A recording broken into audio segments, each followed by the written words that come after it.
Welcome to NYC Now, your source for local news in and around New York City. From WNYC, it's Friday, September 19th. Here's your morning headlines from Michael Hill. The NYPD commissioner is serving disciplinary charges against two officers who shot and killed 19-year-old Win Rozario in the midst of a mental health crisis at home last year in Queens. WNYC's Charles Lane reports. Rosario's family says he was having a breakdown when police entered the kitchen and shot him in front of his mother and brother. The Civilian Complaint Review Board filed 8 charges, 4 against each officer for excessive force and abuse of authority.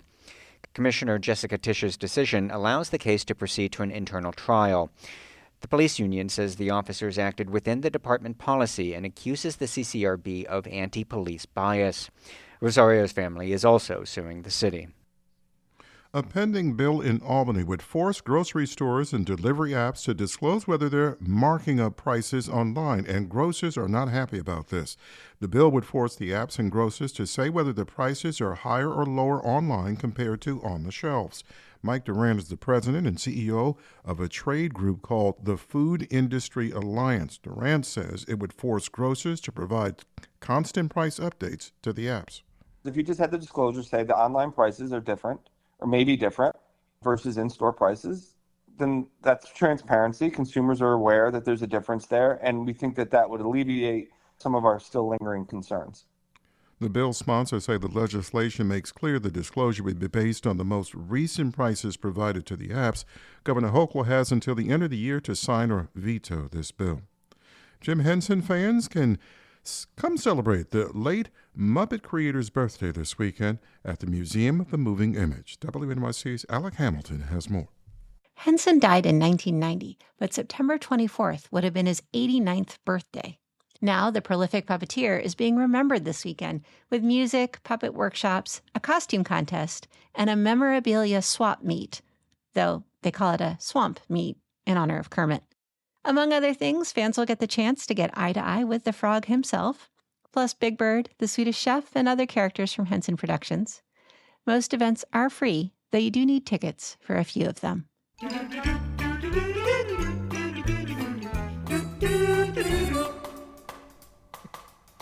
We're right around 70 degrees with clear skies this morning, on our way to a sunny day with a high temperature in the low 80s, right at 82. Mostly clear 60 tonight, and then Saturday and Sunday, the last weekend of summer, low 70s with sunshine.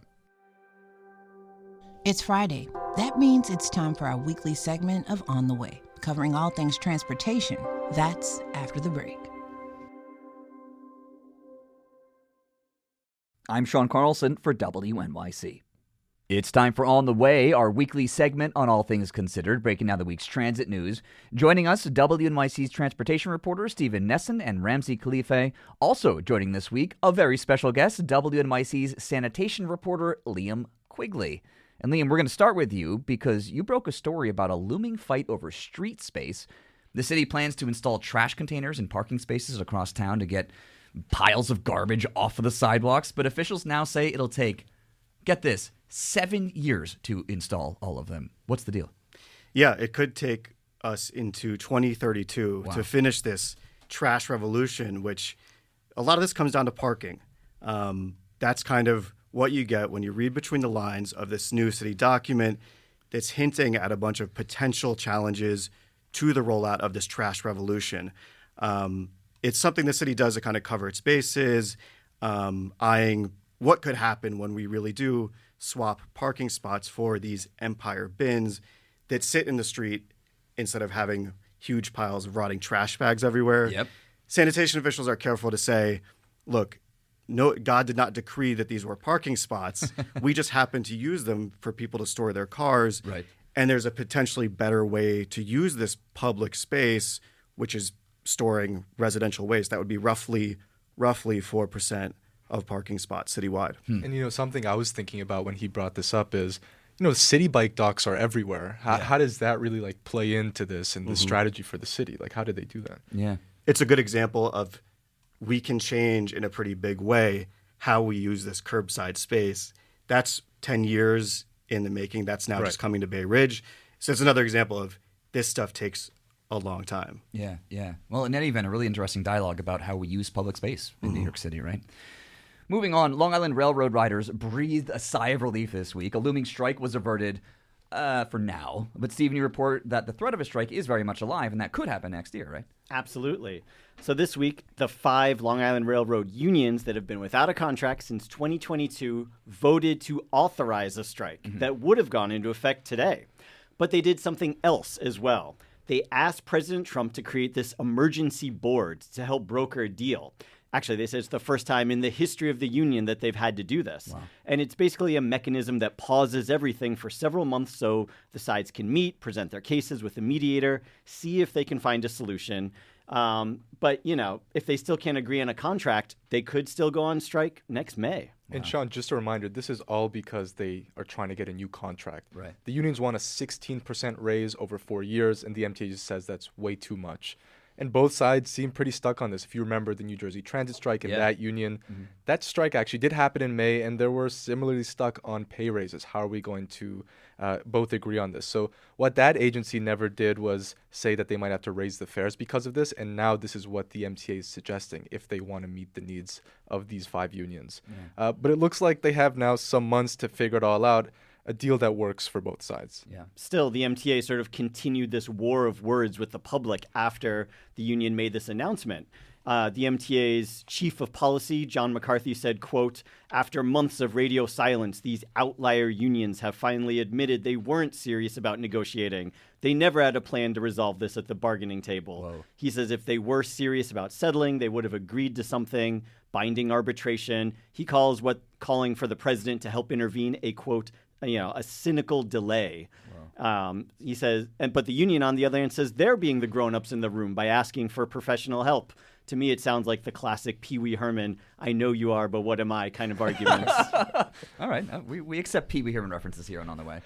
We have a new bill making waves in the city council right now. It could be up for a vote in the coming weeks. It would limit how ride-hail apps, things like Uber and Lyft, right, can remove drivers from those platforms. Ramsey, tell us what that's about.